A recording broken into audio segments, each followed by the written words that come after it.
ए खुदा ए खुदा।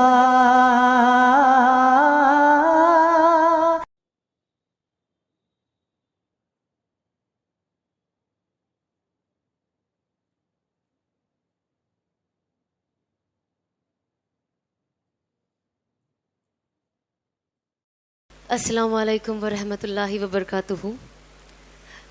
थोड़ा जवाब अगर मिल जाए तो पता चले सब मौजूद है। जज़ाकल्लाह। जितने लोग दिखते हैं उनकी आवाज़ भी आए तो अच्छा लगता है सुन के, जैसे मुझे आपको देखने में अच्छा लग रहा है, आपको सुन के भी अच्छा लगा। और सबसे पहले तो आई थिंक ऑलरेडी बाजी ने बता दिया है, पर हम कोशिश करें कि एक दरूद शरीफ पढ़ ले। जो भी दरूद शरीफ आपको मुनासिब लगे आप पढ़ ले। अल्लाहुम्मा सल्ली अला मुहम्मद व अला आलि मुहम्मद कमा सल्लैता अला इब्राहीम।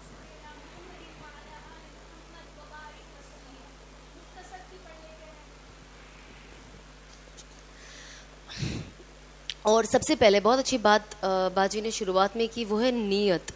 नीयत करना हर चीज़ से पहले बहुत ज़्यादा ज़रूरी है।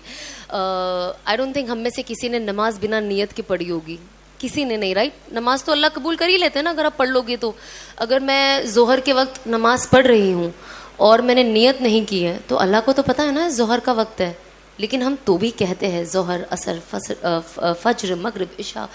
तो उसी तरीके से मैं चाहती हूँ कि आप सब आज ये नियत करें कि आज ये जो हम सब जमा हुए हैं, मैं दूसरी जगह से यहाँ आई हूँ, आप सब अपना घर छोड़ के फ़िलहाल अपने सारे काम शायद जल्दी करके और बहुत ज़्यादा जल्दी करके आप लोग यहाँ आए हैं। और बेसिकली ये जो हम जमा हुए हैं इसका हम सबको फ़ायदा हो, मुझसे आप सबको हो और आप सबसे मुझको हो। तो हम बस ये नियत करें जो हम यहाँ पे बैठे हैं कि आज जो बातें होने वाली है हम कोशिश करें, हमारे हाथ में सिर्फ कोशिश करना है ना, बाकी तो अल्लाह की मर्ज़ी हर चीज़ में। तो हम एटलीस्ट कोशिश करें कि जो हम सुनते हैं उसे दिल से, सिर्फ कान से नहीं बल्कि दिल से और दिमाग से सुने, और कोशिश करें अगर वो हम अपनी ज़िंदगियों में ला सके जिससे हमें फ़ायदा हो। क्योंकि मैंने भी अपना दिल और दिमाग खोला और सुना तो जाके मुझे फ़ायदा हुआ। तो मैंने सोचा कि ये बात मैं आगे तक, क्योंकि बहुत चीज़ ना मैं सिर्फ कान से सुनी थी अपनी ज़िंदगी में, उसे अपने दिल और दिमाग पे नहीं लिया तो ज़िंदगी में कभी उसका फ़ायदा नहीं उठा सकी। लेकिन अब जो इल्म मैं हासिल करती हूँ, किसी से कुछ भी पूछती हूँ, कुछ भी सुनती हूँ, मैं कोशिश करती हूँ कि कान तो अपना काम करेगा ही इर्रिस्पेक्टिव, लेकिन दिल और दिमाग को वो लाइन में लाना ज़्यादा ज़रूरी है। और वो हमारे हाथ में कि हम उसे कितने ध्यान से सुनना चाहते हैं और उस पर कितना अमल करना चाहते हैं।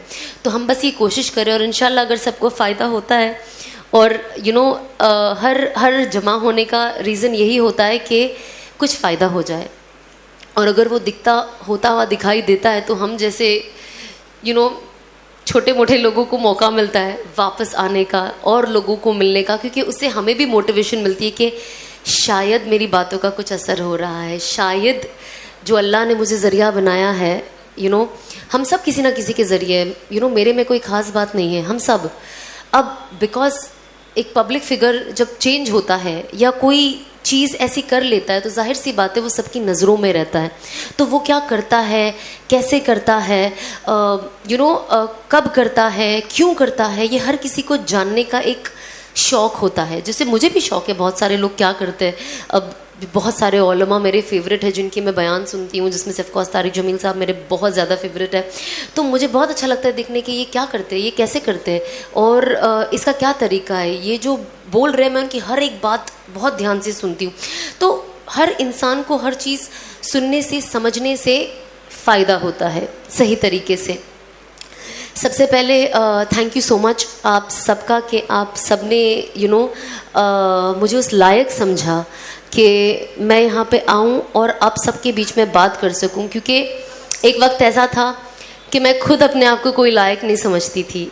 होता है ना जब इंसान ऐसा लाइफ में अपने आप को देखता है या कोई ऐसा सिचुएशन आता है तो उससे लगता है यार मैं तो कोई लायक ही नहीं हूँ।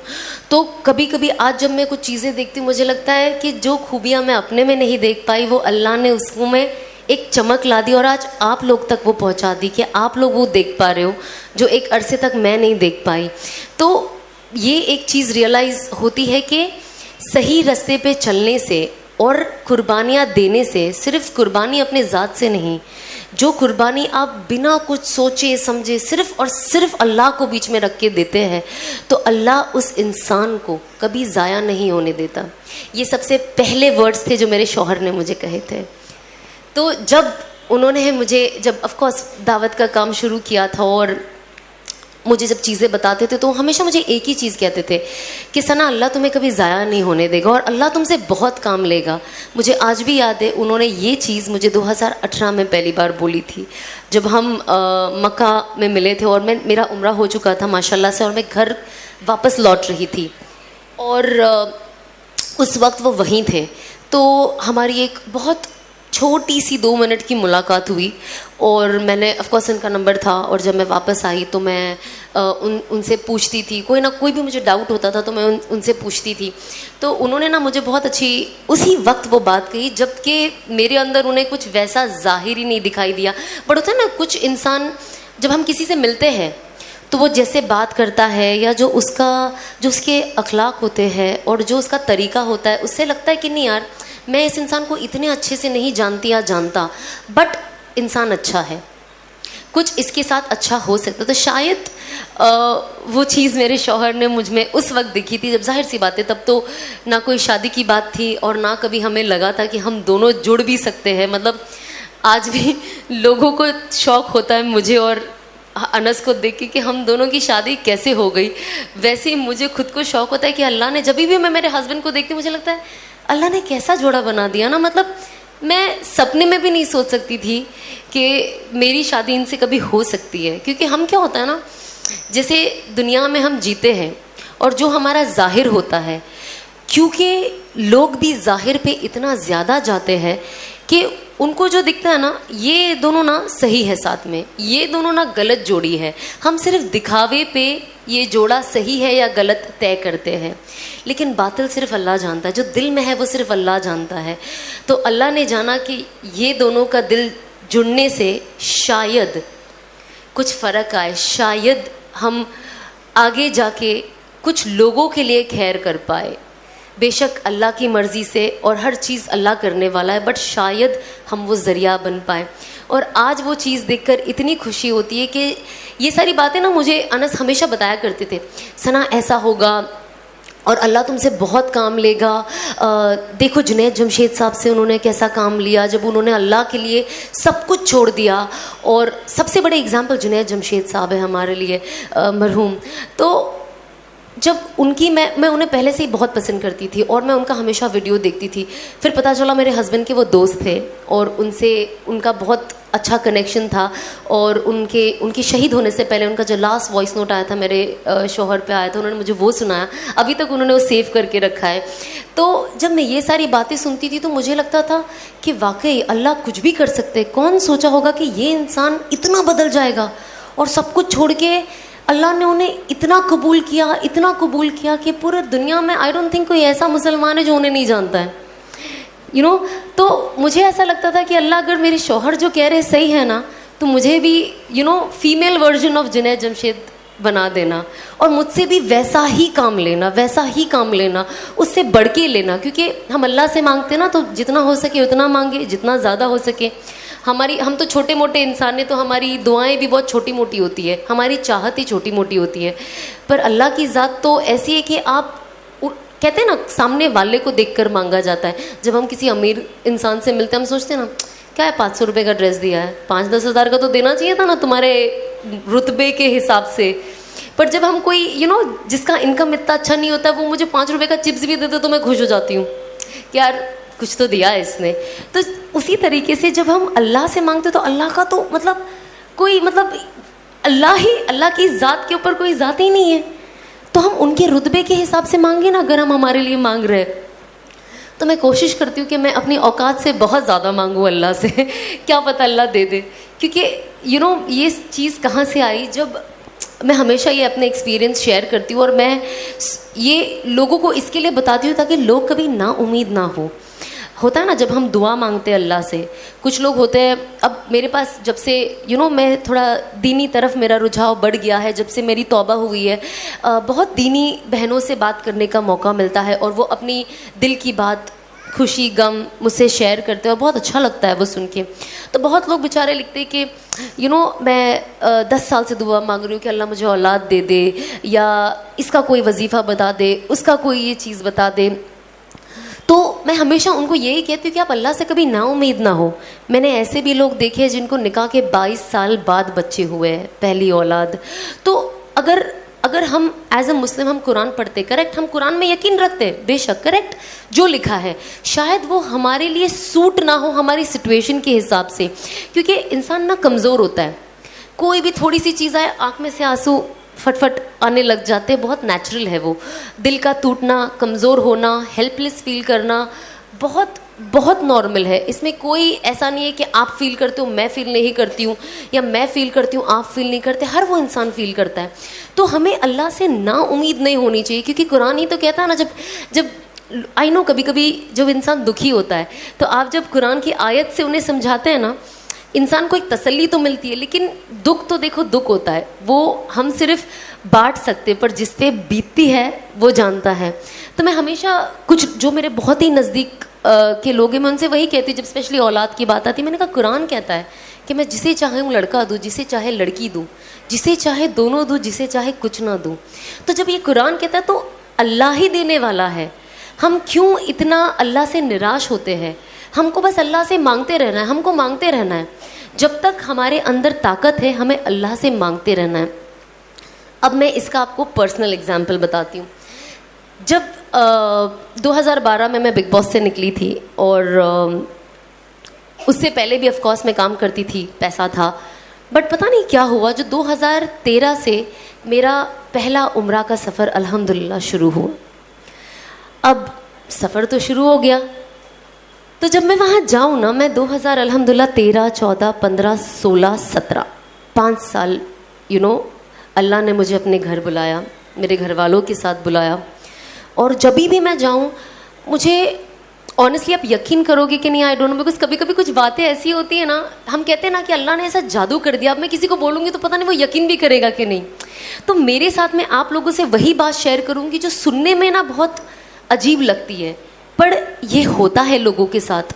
इसीलिए जब मैं कुछ भी सुनती हूँ ना, किसी के साथ, कोई बुज़ुर्ग के साथ ये हुआ, तो मैंने कहा नहीं, वो तो बुज़ुर्ग थे, जब मेरे जैसे के साथ ये हो सकता है तो कुछ भी हो सकता है। कभी कभी हम कुछ स्टोरीज़ सुनते हैं, हम कहते हैं बहुत अजीब स्टोरी है, ये पॉसिबल ही नहीं है। हमारी आदत है ना ये चीज़ करने की। तो जो मैं ऑफ कोर्स काम कर रही थी, मैं थोड़ा पॉपुलर हो गई थी बिग बॉस से आने के बाद, और मूवी मिली थी सलमान के साथ, तो आई वाज लाइक वाओ ये वो। बट जब मैं उम्रा के लिए गई पहली बार, और जब ऑफ कोर्स जब आप काबा देखते हो तो आपकी आंखों से वैसे ही रोना आ जाता है, वो कोई नहीं रोक सकता है, वो खुशी के आंसू है। और ऑफ कोर्स गम के, वहाँ जाके इंसान को, मैं कहती हूँ जब से उसका होश संभाला होगा तब से लेके अभी तक के सारे गुनाह याद आ जाते हैं फॉर सम रीज़न। तो जब मैंने पहली बार काबा देखा, और मुझसे पहले ही कहा गया था कि जब आप पहली बार काबा देखो ना, तो अल्लाह से खूब दुआ मांगो, खूब दुआ मांगो, और हर वो चीज़ मांगो जो आपके दिमाग में आती है। और मैंने सोचा जब मैं जाऊंगी तो मैं अल्लाह से मांगूंगी कि अब जब मैंने काबा देखा है तो लोग कहते हैं कि जो मांगो काबा पहली बार देख के दुआ कबूल होती है, दुआ तो हमेशा कबूल होती है। बहुत सारी ये रिवायतें ना मैंने अपनी लाइफ में तोड़ दी है। मैंने कहा ये सब मनगढ़ंत कहानियाँ बंद करें, लेकिन आप तो काबा सिर्फ देखने में ही अल्लाह की कितनी कहते 20 रहमतें उतरती है, जो ओवरऑल ये फ़ज़ाइल अमाल में है, वॉल्यूम 2 में। अभी मेरी नई तालीम हो रही है तो थोड़ी बहुत ऊपर नीचे हो जाता है, प्लीज़ माफ़ कर देना। आई एम श्योर आप लोग मुझसे बहुत ज़्यादा जानते हो, मतलब वो होता है ना टीचर के आगे बच्चा बोल रहा है, वही बात है। तो बस आप लोग सब मेरे टीचर हो, और मैं कोशिश कर रही हूँ सीखने की और बोलने की। जब मैं बोलती हूँ तो मुझे याद हो जाता है और पक्का। और आप लोगों को हर चीज़ बताने का सिर्फ यही नज़रिया है कि वो अमल मैं अपने अंदर ले आऊँ, क्योंकि हमको सबको शैतान से बचना है मरते दम तक। तो जब मैं वहाँ गई ना, तो मुझे ऐसा लगता था पहले मैं जाऊँगी ना, मैं कहूँगी और पिक्चरें दे दे अल्लाह मियाँ मुझे, और काम दे दे, और पॉपुलर कर दे। मेरा दिमाग में यही था। पर अब यकीन नहीं मानोगे, जब मैं गई और मैंने पहली बार काबा देखा, मेरे दिल से ये दुआ निकली कि अल्लाह मुझे हिदायत दे दे।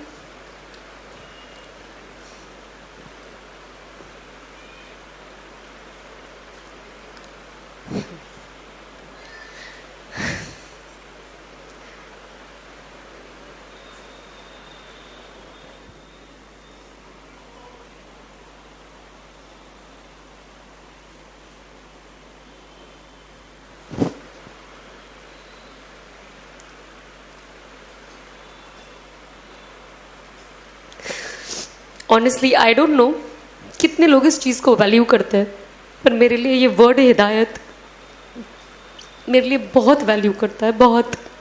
इस चीज़ ने मेरी दुनिया और शायद मेरी आखिरत बदल दी है। और कहीं ना कहीं जो अज़बाबी तौर से दिखता है, मैं सोचती हूँ शायद मुझे जहन्नम की आग से बचा लिया है। तो जब ये वर्ड ही आता है ना, तो मेरा दिल बहुत भर जाता है कि अल्लाह ने कैसा कर दिया। मतलब जब हम पढ़ते हैं ना कुरान शरीफ, और उसमें लिख के आता है कि अल्लाह जिसे चाहे हिदायत दे। तो जब मैं एंड आती है ना एक और कि I was lost and he found me and he guided मी, मैं गुमराह थी और उन्होंने मुझे सही रास्ता दिखाया। तो मैं कुरान शरीफ अभी भी जब भी पढ़ती हूँ और जब वो आयत आती है और मैं पढ़ती हूँ ना, मेरे आँख से आंसू ऐसे टप टप गिरने लग जाते हैं और मुझे रुकना पड़ता है कुछ वक्त, क्योंकि मैं खुद अभी तक ये डाइजेस्ट नहीं कर पाई हूँ कि अल्लाह ने ज़िंदगी मेरी कैसे बदल दी। बस अल्लाह इस्तिकामत दे और आखिरी दम तक हिदायत पे रखे और हिदायत पे मौत दे। तो मैंने अल्लाह से मांगा कि अल्लाह मुझे हिदायत दे दे और मुझे इस हराम से बचा ले और मुझे हलाल पे डाल दे। मुझे नहीं पता मैं क्या करूं। अगर मैं ये काम छोड़ूं तो मैं करूं क्या? मुझे तो कुछ आता भी नहीं है, जॉब पे तो मैं जा नहीं सकती, तो मैं क्या करूं? उसके बाद मैंने अनफॉर्चुनेटली दुनिया ऐसी है ना, ये बहुत सैड चीज़ है जो मैंने शादी के बाद भी बहुत एक्सपीरियंस किया है लोगों के ज़रिए, बट मैं अदरवाइज़ आपको एक्सपीरियंस बताऊंगी कि लोग कहते हैं, जो लोग थोड़े बेचारे गुमराह हो जाते हैं और जो थोड़े ज़्यादा हो जाते हैं मेरे जैसे, वो कहते हैं सब छोड़ दो, सब छोड़ दो, हिदायत पे आ जाओ, सही रास्ते पे आ जाओ, सही रास्ते पे आ जाओ।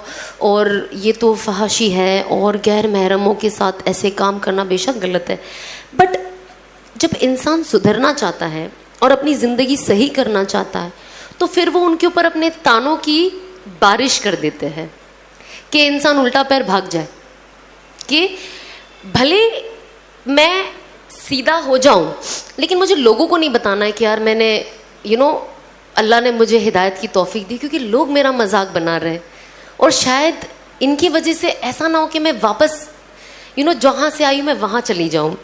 क्योंकि इंसान कमज़ोर होता है ना, इंसान ताने, आज हम घर में ताने सुनते हैं तो कैसा लगता है कि घर से भाग जाओ, होता है ना कभी कभी फीलिंग, भागना नहीं है बट वो फीलिंग आती है ना एक इंसान को। तो जब इतनी सी चीज़ पे जब आपकी अम्मी आपको कुछ बोल दे या कुछ ऐसा हो जाए तो इंसान सोचता है यार कितना, क्यों ऐसे यार, मुझे क्यों ताने दे रहे हैं, इंसान कितना रोता है। तो आप सोचो जो इंसान चेंज होकर आता है, जब उसके लिए ये सब बोला जाता है तो वो चीज़ लेना, एक्सेप्ट करना बहुत मुश्किल हो जाता है। और बहुत, क्योंकि वो ऑलरेडी इतना इमोशनल होता है कि आप उसको कुछ भी बोलो उसका इमोशन इनटू 10 टाइम्स बढ़ जाता है। तो सब तो कहते हैं छोड़ दो, छोड़ दो, सही रास्ते पे, सही रास्ते पे, पर जब इंसान अगर वो लड़की है खास तौर पे, अगर वो चीज़ें छोड़ देती, सही रास्ते पे आ जाती है, तो कोई दीनी घर उसे अपना बेटा नहीं देता। तो जब आप अपना बेटा नहीं दोगे तो अगर वो लड़की सही रास्ते पे आके सही चीज़ अपनाना चाहेगी तो वो उसमें आगे कैसे बढ़े?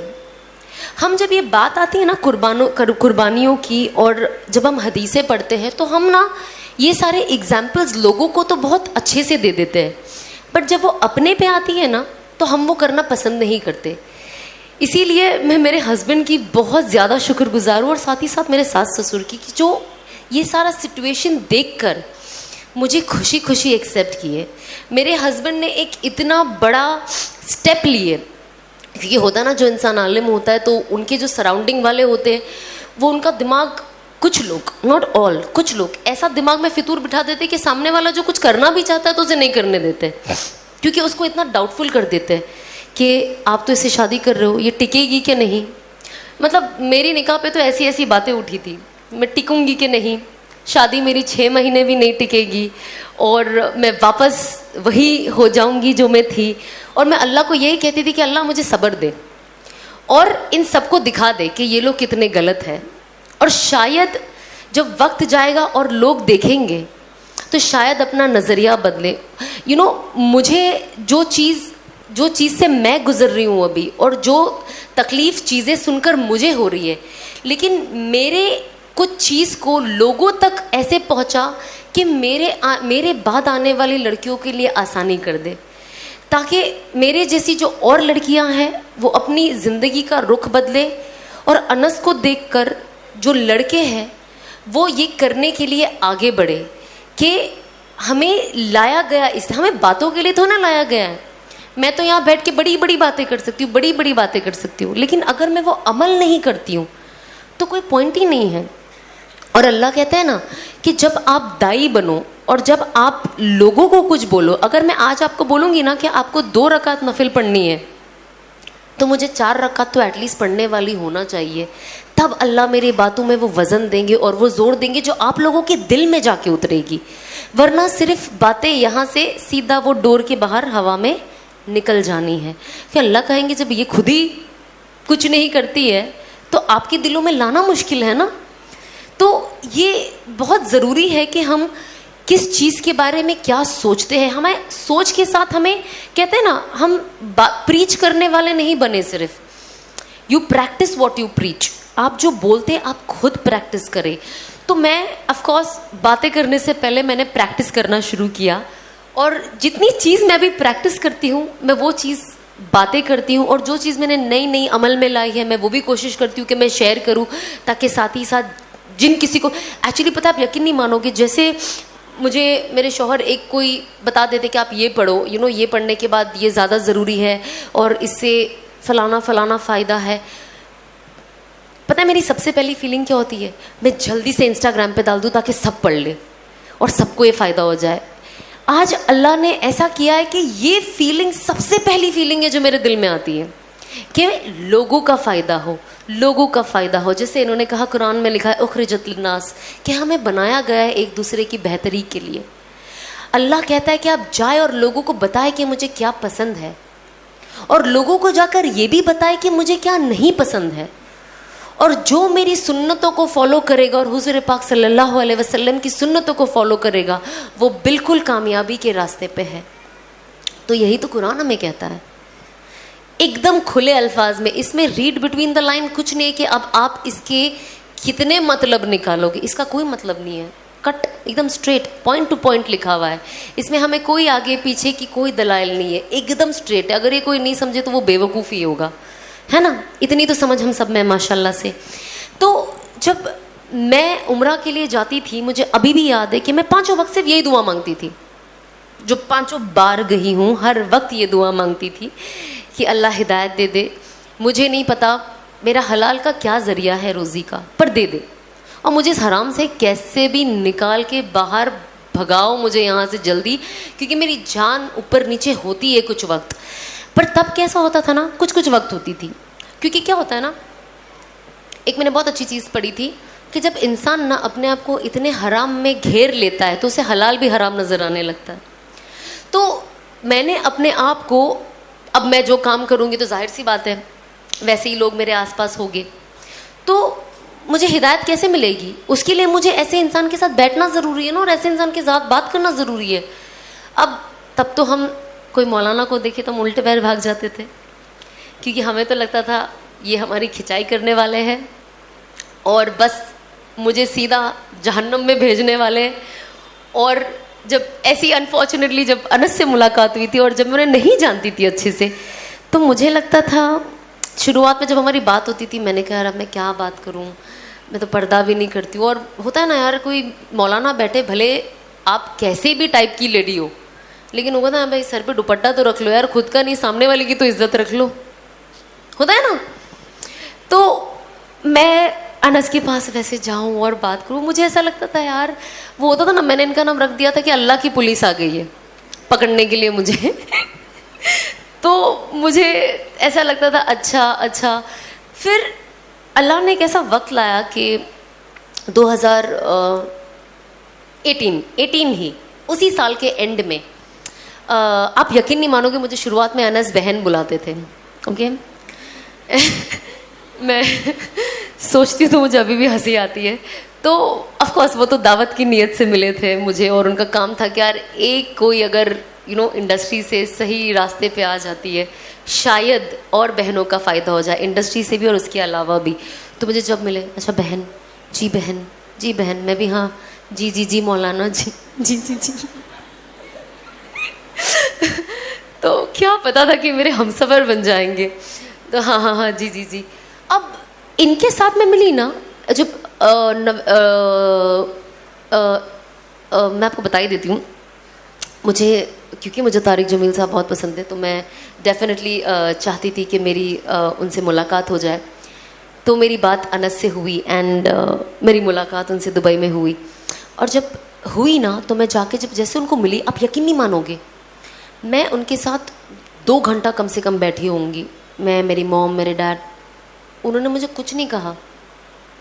आप काम छोड़ दो, नहीं, नमाज पढ़ो, नहीं, क्योंकि वो समझ गए थे कि मैं जो फील्ड से आती हूँ ना, अगर ये मुझे पहली मुलाकात में ये कहेंगे तो मैं भाग जाऊंगी, समझ रहे हो आप, या शायद दूसरी बार मिलने के लिए तकल्लुफ़ करूंगी कि यू नो, तो मेरा नसीब कि अल्लाह ने कैसे मुझे उनसे भी मिला दिया। तो जब मेरी उनसे बात हुई एंड मतलब होता है ना, हम आज की तारीख में हमको ऐसा था शाहरुख खान मिल जाए यार, मतलब इसको देखने की बड़ी चाहत है, और उसको देखते बराबर ही दोनों आंखों में दिल आ जाता है ना, लड़कियों का ये है ना मसला। तो हम अगर किसी को पसंद करते तो कैसा होता है, उनको देखते बराबर हमारे आंखों के अंदर ना एक चमक आ जाती है। एंड आप यकीन नहीं मानोगे कि जब मैं काम करती थी और मुझे बड़े स्टार्स के साथ करना था और जिनसे मुलाकात हुई, मुझे बहुत खुशी हो, मुझे लगा था कि मेरे खुशी का ना आखिरी मयार है जब मैं उनको देखती थी और उनसे मिलती थी। जब मैं सलमान के साथ काम कर रही और उनसे मिलती थी, रोज़ मुलाकात का मौका लगता, मुझे लगता था ये मेरी खुशी का आखिरी मयार है, मतलब वाओ। लेकिन मुझे अभी भी याद है, तारिक जमील साहब बाथरूम से निकले बाहर और उनकी अहलिया के साथ बैठी थी, और उनको देखकर जो खुशी हुई, मुझे लगा अब मैं अपनी खुशी के आखिरी मयार पे पहुंची हूँ जिंदगी के। आखिरत में ऑफ कोर्स अल्लाह को और उनके प्यारे रसूल को देखकर, वो तो हम अंदाजा भी नहीं लगा सकते उस मयार का। लेकिन दुनिया में जो मुझे उनको, आप यकीन नहीं मानोगे, मेरे आंखों से आंसू निकल गए, मोहब्बत के आंसू, नहीं बहुत कम निकलते। तो जब मैंने उनको देखा, मैं जब भी उनको देखती हूँ, उनकी वीडियो सुनती हूँ, मुझे मैं अंदर ही अंदर पूरे वीडियो में कहती हूँ, अल्लाह मुझे इन जैसा बना दे, अल्लाह मुझे इन जैसा बना दे, अल्लाह मुझे इन जैसा बना दे। मेरी बातों में यही तासीर ला, ये कैसे क्या बात करते हैं, सीधा दिल में उतरती है। और जब यू नो, उसके बाद जब अनस मुझे मेरी अम्मी को घर वापस छोड़ने होटल वापस छोड़ने आ रहे थे, तो 2-3 लोग बैठे थे और मैं हर चीज नोटिस बहुत करती हूँ। हमारी फील्ड ही ऐसी थी ना एक्टिंग की, नोटिस करो कौन कैसे बात करता है, चलता है, और कैसे सबकी अदाएं हैं, ऑफ कोर्स लड़कियों की भी, ओके, नॉट जस्ट बॉयज। तो जब मैं बैठी थी ना, तो ये लोग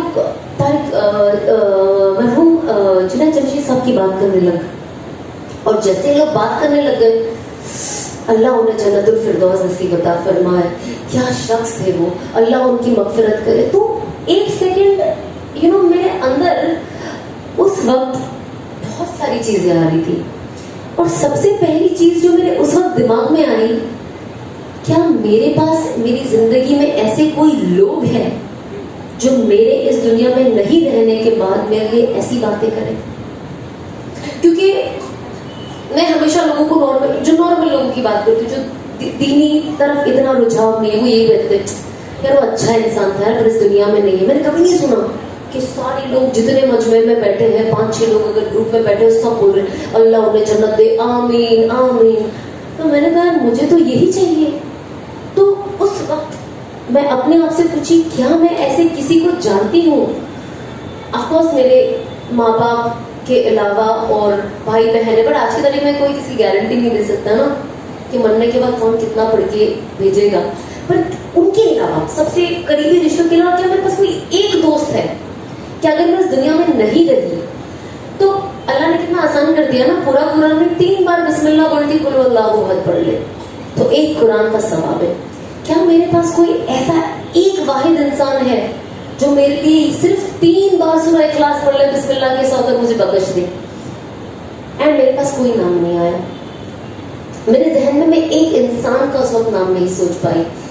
एंड तब मुझे लगा कि ये सोचने वाली बात है, इस पे थोड़ा गौर करने वाली बात है। एंड मुझे लगा कि नहीं, मुझे कुछ ऐसा करना है कि मेरे लिए कोई ऐसा करे जब मैं नहीं रहूं, और साथ में 4 लोग आमीन कहे और मेरे लिए जन्नत के लिए सोचे। हम कहाँ सोचते किसी की जन्नत के लिए आज की तारीख में, मुश्किल है। तो मुझे ऐसा था कि बस लोग मेरे लिए ये सोचे। अब वो कैसा होगा, आपको ऐसे लोगों के साथ उठना बैठना पड़ेगा ना भाई। अब दुनिया के लोगों के साथ मिलोगे तो वो तो मतलब आप निकल लिए, आप दुनिया से भी खत्म, उनके जहन से भी खत्म। कभी मुश्किल से याद आ गया तो हमारी खुशनसीबी, और उसके बाद अगर कुछ पढ़ लिया तो मतलब वो तो बहुत ही नसीब की बात है। तो वो तो ये बहुत डाउटफुल चीज है। अब हमें डाउट में नहीं रहना है ना, हम इस दुनिया के, अल्लाह ने जो कहा है हम अपने एतबार से कर ले, कि अल्लाह ने कहा है तौबा से मगफिरत है, इससे जन्नत है, जहन्नम की आग से राहत है, अल्लाह ने कहा है ये मुझे करना है। अब इसका फाइनल रिजल्ट क्या है ये तो आंख बंद करने के बाद ही पता होगा। आज मैं बातें करती हूँ, आप लोगों तक पहुँचाती हूँ, कुछ लोग शायद मुझे आज की तारीख में नेक समझते हैं, तो ये तो अल्लाह ने आपके दिलों में, कहते हैं ना, एक मोहब्बत डाली है। तो कहते हैं ना, जब अल्लाह किसी को पसंद करता है ना तो वो जिब्रील अलैहिस्सलाम को बुलाते हैं और कहते हैं कि मैं इस बंदे से मोहब्बत करता हूँ, तो आप भी इस बंदे से मोहब्बत करें, और जाके सबको कह दे कि वो इस बंदी से मोहब्बत करे, बंदा या बंदी से। फिर जिब्रील अलैहिस्सलाम जितने भी मलाइका है उन सब के पास जाके कहते हैं कि अल्लाह इस बंदी से मोहब्बत करता है या इस बंदे से, और आगे पीछे कुछ नहीं जानना है, कोई दलील नहीं है, इससे मोहब्बत अल्लाह ने कही करते हैं। और इन्होंने हमें पैगाम दिया है, हुक्म दिया है कि हमें भी इनसे मोहब्बत करनी है। तो सारी मलाइका आपसे मोहब्बत करने लगती है। फिर वो दुनिया के जितने जानवर हैं, दरिया के अंदर कितने भी मील अंदर और ऊपर, वो उनसे जाके कहते हैं कि अल्लाह और जितने मलाइका और मैं इस इंसान से मोहब्बत करते, तो आप सब इनसे मोहब्बत करें। तो जब मैं ये सुनती थी ना, ये बहुत सारी चीज़ें जब मैं तालीम नई नई लेती थी तो मैं सुनती थी, फिर आज जब मैं लोगों के अंदर ये मोहब्बत देखती हूँ ना, मुझे हर वो चीज़ जो मैंने हदीसों में सुनी है, जो मैंने कुरान में सुनी, मुझे आज वो सच होते हुए नज़र आती है। एक साल पहले बहुत सारी चीज़ें मुझे नहीं पता थी, तो एक साल पहले मुझे ऑफकोर्स अगेन मेरे शौहर, उन्होंने कहा कि हर मगरिब की नमाज के बाद ना आप 41 बार या मुइज़्ज़ो पढ़े और अल्लाह से नियत, मतलब ये नियत करो और अल्लाह से मांगे कि जो अल्लाह ने वादा किया कि अल्लाह आपको इतनी इज्जत देगा, इतनी इज्जत देगा कि लोग अपनी मुंह में, अपने दांत के बीच में अपनी उंगलियां चबाते रह जाएंगे और कहेंगे कि यार इसे इतनी इज्जत कैसे मिल गई। मैंने कहा ठीक है, अब मैंने भी वो पढ़ना शुरू कर दिया दिल से। और आज जब मैं आप सब लोगों के दिल में इतनी मोहब्बत देखती हूँ, मैं इतनी मोहब्बत आज की तारीख में मेरे पास लोगों से आती है, कोई गरज नहीं है, दुनियावी कोई गरज नहीं है, लेकिन जो ये सच्ची मोहब्बत में देखती हूँ तो मुझे लगता है कि वाकई ये जो चीज़ें बोली गई है और लोगों ने पढ़ी है वाकई काम करती है। मतलब मेरा पर्सनल एक्सपीरियंस है, हर इंसान होता है ना, हमने ये सुना है ये पढ़ने से ये होता है, हमने सुना है वो करने से ये होता है, लेकिन जब आप उसे प्रॉपर, एकदम प्रॉपर तरीके से फॉलो करोगे ना तो वो आपको दिखाई देता है। पर शर्त क्या है कि आप यकीन रखें और वो फॉलो करें। तो मैंने एकदम पूरी तरीके से उसके ऊपर यकीन रखा और फॉलो किया, तो आज मुझे उसका रिजल्ट दिखता है। तो ये जो कहते हैं ना, ये चीज़ होती ही होती है। तो मैंने ऑफकोर्स अपने अमल में, अगर आप कोई चीज़ चेंज करना चाहते हो ना अपनी ज़िंदगी में और अल्लाह से ताल्लुक़ मजबूत करना चाहते हो ना, तो उसके लिए आपको क्या करना होगा, आपका अमल मजबूत करना होगा। क्योंकि हम जो पढ़ाई करते हैं, हम क्या करते हैं, कुरान से ही तो सूरे निकालते और पढ़ते हैं ना। कुरान तो अल्लाह की लिखी हुई चीज़ है, हर वर्ड टू वर्ड जो अल्लाह ने बोला है। ऐसा नहीं कि उन्होंने कुछ बता दिया अब हम अपने हिसाब से उसका तर्जुमा लिखे अब हम पढ़ रहे हैं, नहीं, वो वर्ड टू वर्ड अल्लाह का एवरी वर्ड इज फ्रॉम अल्लाह। तो जब हम पढ़ते हैं तो उसका फ़ायदा हमें होता है। तो मैंने सोचा अब मुझे अल्लाह से अपना ताल्लुक़ मजबूत करना है। जो 2020 आया, ऑफ कोर्स 2018 में शायद मुझे तौबा करनी थी और पर अनफॉर्चुनेटली हो नहीं पाई। और उसी दौरान मैं बहुत लोगों को वर्ल्ड वाइड देखती थी, इसने ये छोड़ दिया, इसने ये छोड़ दिया, और मुझे अंदर ही अंदर लगता था कि यार मुझे तौबा करनी है लेकिन मुझसे हो नहीं रही है। और देखो इसने छोड़ दिया, इसने भी तौबा कर ली। मैंने कहा यार तौबा में भी मेरा नंबर पीछे ही रह गया, मतलब यहाँ पे भी किसी और ने बाजी मार ली। फिलहाल जो मैं जैसे 2018 से, अगर मुझे 2018 से मैंने नियत की थी मुझे तौबा करनी, और जब मैंने किसी और को मुझसे पहले करते हुए देख लिया, मैंने कहा यार यहाँ पे भी मैं सेकंड नंबर ही आऊँगी, या पता नहीं थर्ड फोर्थ, पर पहला तो नहीं आ पाऊँगी। जो मेरी नियत थी कि यार हर इंसान को होता ना, यार मैं ये पहले करूँ, मैं ये पहले करूँ, तो मुझे ऐसा था कि मैं ये पहले करूँ एटलीस्ट यहाँ इंडस्ट्री वाइज एकदम। बट अनफॉर्चुनेटली वो हो नहीं पाया। मैंने कहा कोई नहीं, अब एटलीस्ट ऐसा कुछ करूँ कि लोग मुझे हमेशा याद रखें। तो जाहिर सी बात है मैंने चीज़ें चेंज करना शुरू कर दी। मैंने अपने अमल में, अब अमल तो मैं तब करूँगी ना जब कोई नॉलेज होगी। अब सिर्फ कुरान शरीफ पढ़ने आता था और कुछ चीज़ें पता थी, बट बाकी क्या करना है, जिन लोगों का ताल्लुक़ अल्लाह से इतना मजबूत है वो क्या पढ़ते हैं मुझे तो पता ही नहीं है। तो अब मुझे उनसे पूछना पड़ेगा कि आप क्या पढ़ते हो, जिससे मुझे जाहिर में आपका ताल्लुक़ बहुत मजबूत लगता है अल्लाह से, तो आप मुझे बताएं। तो जब मैंने अनस को बोला कि आप मुझे बताएं मुझे क्या क्या पढ़ना है, तो उन्होंने बताया अच्छा हर नमाज के बाद पहले तो सूरह तस्बीह फ़ातिमा पढ़े। अब 33 बार और 34 बार पढ़ना है, सब पता था, पर इसका नाम तस्बीह फ़ातिमा ये नहीं पता था। फिर हम ये सीखे कि अच्छा इसको तस्बीह फ़ातिमा बोलते हैं।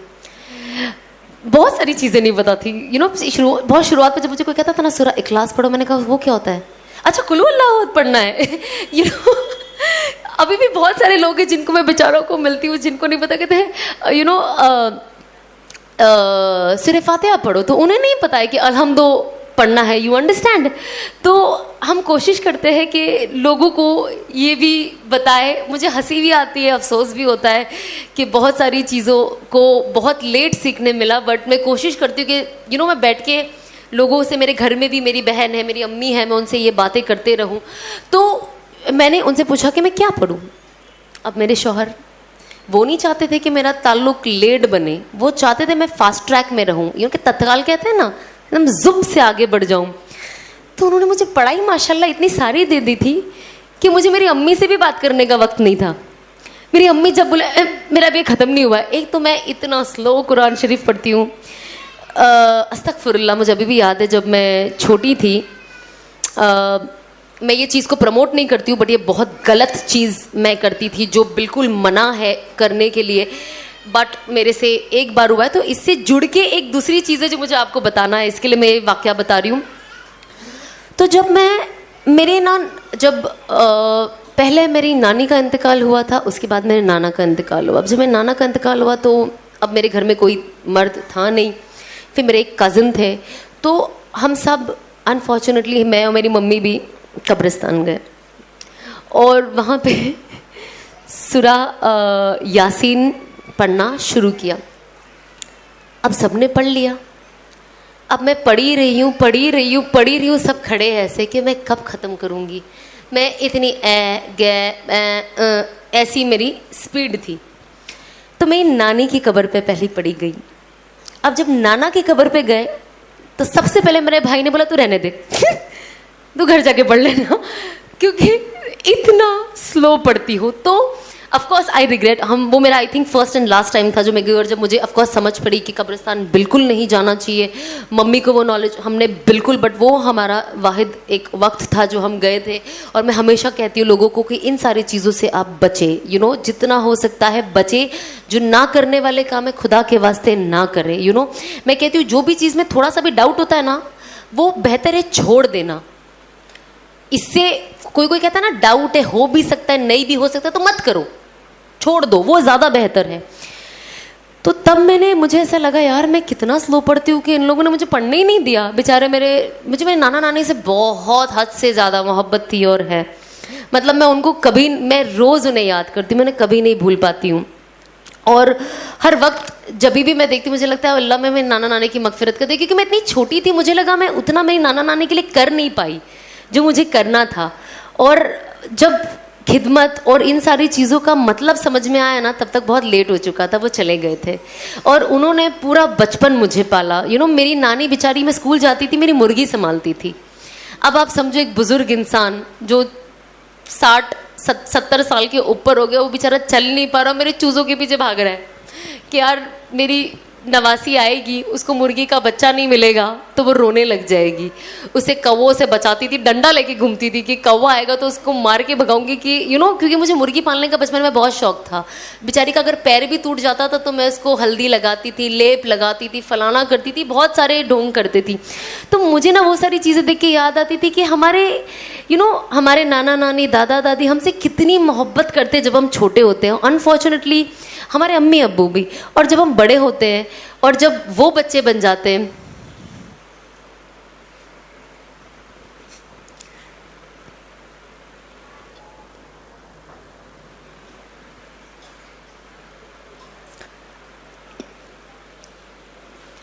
तो हमें उन्हें समझना कितना मुश्किल हो जाता है। मैं हमेशा कहती हूँ, माँ बाप की इज्जत करें, माँ बाप से मोहब्बत करें, और वो जो कहते हैं आपकी भलाई के लिए कहते हैं। बहुत बड़ा दर्जा है और मकाम है माँ बाप का। कहते हैं ना, जन्नत का रास्ता सिर्फ वही है। और शायद बहुत हर बार हम लोगों को ना, अब मतलब अभी तो मेरी आगे वाली नस्ल आई नहीं है, बट जब आप खुद माँ बनते हो ना, मैंने देखा ये लोगों में, तब वो समझ पाते हैं कि माँ बाप कितनी सैक्रिफाइसेस देते हैं, तब जाके वो माँ बाप बन पाते हैं। और बच्चे को संभालना और उसके पीछे 24 घंटे लगे रहना आसान काम नहीं है। तो कोशिश करें कि आप, अगर आपके माँ बाप हयात है तो आप जितना हो सके उनके लिए करें, जितना हो सके, और बिल्कुल भी किसी भी चीज़ के लिए चिड़चिड़े ना हो। ये होता है, हम यंग है ना, हम बहुत फास्ट हो गए, हमको लगता है फास्ट चलो ना, बाहर चल रहे हो तो इतना स्लो क्यों चलते हैं। माँ बाप बूढ़े हो जाते तो हमें उन्हें रेस्टोरेंट में लेके जाने शर्म आता है कि यार सही से खा नहीं सकते, स्लो खाते, फास्ट नहीं चलते। तो जब मेरी मम्मी को ब्रेन हैमरेज हुआ था ना, आई डोंट नो कितने लोगों ने इंस्टाग्राम पे मेरी मम्मी को देखा है, मेरी मम्मी अपनी दोनों आंखें खोल नहीं पाती है खुद से, तो उनको मुझे सेलो टेप लगा के रखना पड़ता है ताकि वो हम सबको देख सके और चीज़ें कर सके। तो जब मम्मी को ये हुआ ना, मैं उनको हर जगह लेके जाती थी अपने साथ घूमने। वो बहुत स्लो खाते थे, मुझे अभी भी याद है जब उनको ब्रेन हैमरेज हुआ था ना, तो वो कोमा में थे, उनको पैरालाइज हो गया था कुछ वक्त, और फिर उनको वेंटिलेटर पे रखा गया था। अब कुछ वक्त के बाद वो कहते हैं ना, यहाँ से पाइप रखते तो मुंह टेढ़ा हो जाता है, तो उन्होंने उनके यहाँ पे खड्डा किया। मुझे अभी भी याद है 6 महीना मेरी मम्मी कुछ नहीं बोल पाई और वो नाक से खाना खाती थी। और फिर जब वेंटिलेटर निकला ना, मेरी मम्मी ना एक छोटा बेबी हो गई। बच्चे कैसे बात करते तोतले होके, मेरी अम्मी वैसे बात करती थी, जो सिर्फ मतलब एक माँ की मोहब्बत क्या होती है ना, मुझे लगता है जब मैं मेरी अम्मी की अम्मी बन गई ना, मुझे रियलाइज़ हुआ। क्योंकि जब मेरी अम्मी बात करती थी ना, वो बात सिर्फ मैं समझ पाती थी, घर में कोई समझ नहीं पाता था। अगर मेरी मम्मी को कुछ चाहिए तो मेरी मम्मी कहती थी, सब मुझे बोलते थे क्या बोल रहे खाला, क्या बोल रहे खाला, तो मैं कहती थी ये मांग रहे हैं, ये मांग रहे हैं। तो आज होता ना कि बच्चा क्या बोलता है, शायद किसी और का जब बच्चा हम नहीं समझ पाते, वो सिर्फ माँ उसकी ज़बान समझ पाती है। तो वो चीज़ मैं मेरी अम्मी की समझ पाती थी। तो जब मेरी अम्मी जब बात करने लग गई ना, मुझे ऐसा लगा अल्लाह का शुक्र है कि मेरी मम्मी अल्हम्दुलिल्लाह ठीक होते जा रहे हैं, वरना डॉक्टरों ने तो बोल दिया था कि अब ये नहीं बचेंगे। और डॉक्टर खुद कहता है कि ये एक मिरेकल है कि आपकी अम्मी कैसे बच गए। तो आज मुझे लगता है शायद मेरी अम्मी को इस मेरी हिदायत का जो ये वक्त है ये देखना था, शायद अल्लाह ने इसीलिए उन्हें हयात रखा कि वो ये देख पाए कि उनकी बेटी उनके लिए जहन्नम का नहीं बल्कि इंशाअल्लाह अल्लाह ने चाहा तो उनकी मगफिरत का और जन्नत का ज़रिया बनेगी। तो एज एन औलाद हम कोशिश करें कि कुर्बानी, अपने गुनाहों से अगर आप तौबा करोगे और कुर्बानियाँ दोगे, इंशाअल्लाह इसका फ़ायदा आपके अम्मी अब्बू को होगा। दुनिया में हम अपने माँ बाप को कितना भी आई लव यू बोल ले, कितनी भी पप्पियाँ ले ले, मैं मेरी माँ को कितने भी महंगे से महंगा कपड़ा दिला दूँ, महंगे सोना दिला दूँ, जो भी दुनिया की चीज़ें दिला दूँ, लेकिन अगर मैंने उनकी आखिरत ख़राब कर दी तो कहते हैं ना ऐसी औलाद का क्या फ़ायदा।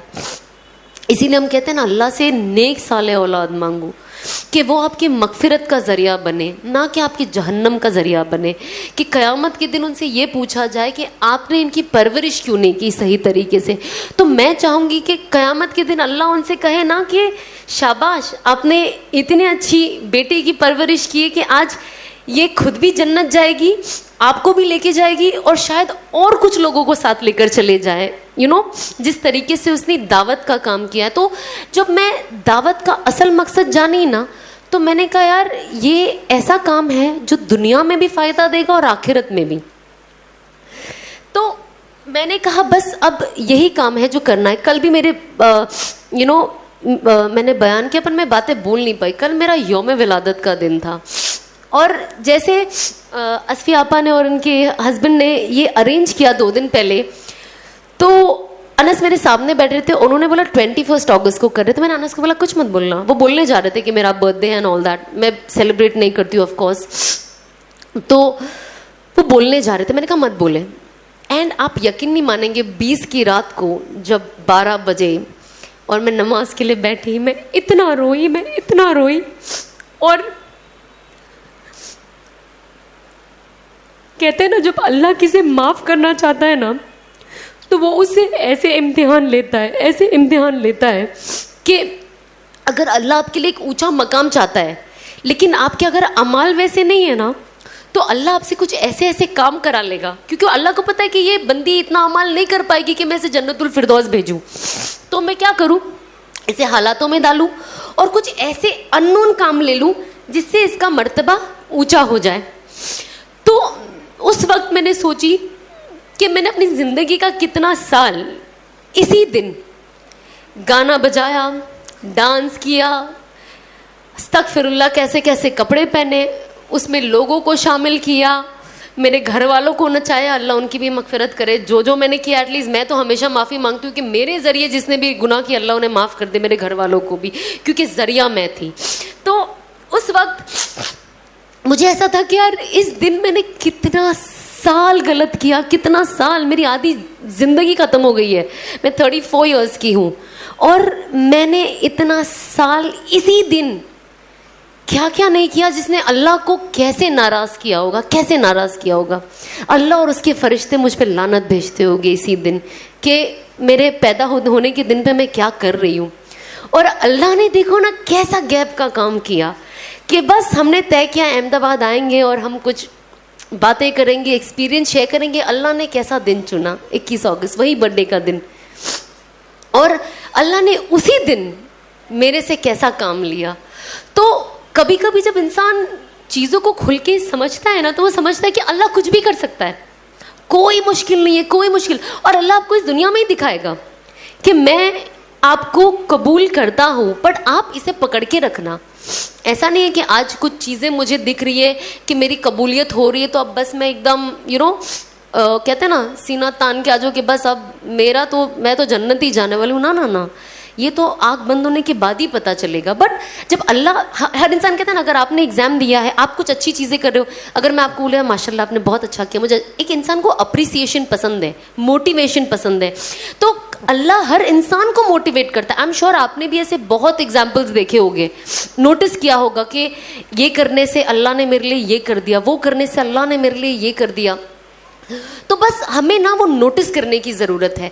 तो जब मैं ये चीज़ें देखती हूँ ना कि अल्लाह ने कितनी आसानी कर दी, जब जो 18-20 साल दिन रात नाचना गाना घूमना आसान बात नहीं है छोड़ना, और ऐसे छोड़ना कि पलट के देखना ही नहीं। कभी कभी जब मैं और अनस बात करते तो हम ऐसी बात करते कि अल्लाह ने कैसे निकाला जैसे आटे में से बाल, उतने आसानी से निकाल दिया मुझे उसमें से। मुझे अल्हम्दुलिल्लाह आज कोई चीज़ की याद नहीं आती है।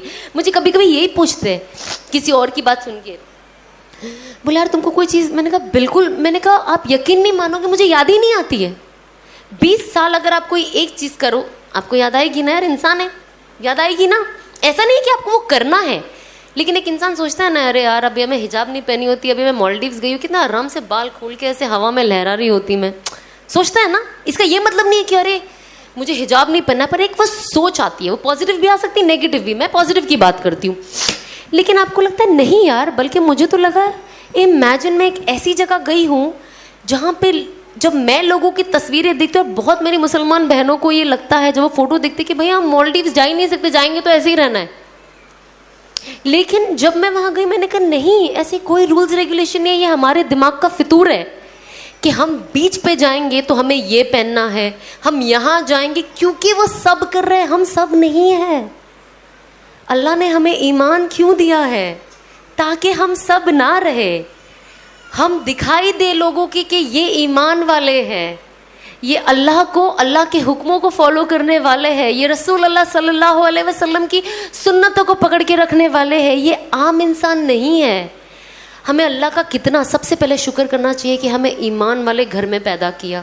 आप सोचिए अगर हम ईमान वाले घर में नहीं होते तो हमारा क्या बनता। एक अलग जगह रहना और अल्लाह के बारे में जानना और सारे नबियों के बारे में जानना, रसूल अल्लाह सल्लल्लाहु अलैहि वसल्लम के बारे में जानना मुश्किल है ना। वो कनेक्शन होना अचानक से मुश्किल हो जाता है ना। बचपन से जो चीज़ चलती तो आपके दिल में एक लगी रहती है कि हाँ मेरा एक कनेक्शन है, तो ये बहुत मुश्किल चीज़ होती है। तो मैं हमेशा ये कहती हूँ कि हमें सबसे पहले अल्लाह का, अगर हम 2 रकात शुक्राना पढ़ते तो हम अल्लाह का पहले शुक्र करें कि अल्लाह आपने हमें एक ईमान वाले घर में पैदा हुआ। बहुत जगह पे जब पहले मेरी बात होती थी तो लोग पूछते हैं ना कि मुस्लिम्स ऐसे क्यों करते हैं, डिफरेंस एक बात के लिए, झगड़े के लिए नहीं, ऑफ कोर्स एक बात के लिए। तो मुझे ना एक मेरे दोस्त ने जो गैर ईमान वाला था, उसने मुझे कहा कि सना तुम ना इस्लाम के बारे में ऐसा इसके लिए बात करती हो बिकॉज तुम मुस्लिम हो, तो तुम्हारी फीलिंग्स अलग है। मतलब मैं पहले से ही ना बहुत जलाली हूँ, मतलब कुछ भी हो जाए। मैंने कहा भैया मैं बिल्कुल गलत हूँ, पर आप इसका ये मतलब नहीं कि आप इस्लाम के लिए कुछ भी बोल सकते हो, ये मुझे सुनना गवारा नहीं है। लेकिन क्या हो रही थी ना, मुझे ऐसा लग रहा था मैं दोगली लग रही हूँ कि मुझे इस्लाम को ऐसे पकड़ के रखना और बताना ये गलत नहीं है। अगर इस्लाम गलत नहीं है तो मैं क्यों गलत जा रही हूँ। अगर जब हम बोलते हैं ना, अगर हमसे कोई गलती होती है तो हमारे माँ बाप को दोष ना दे। कहते हैं ना घर में माँ बाप ने कुछ नहीं सिखाया, यार गलती हुई तो हमसे दो, पर कैसे नहीं दे माँ बाप को दोष।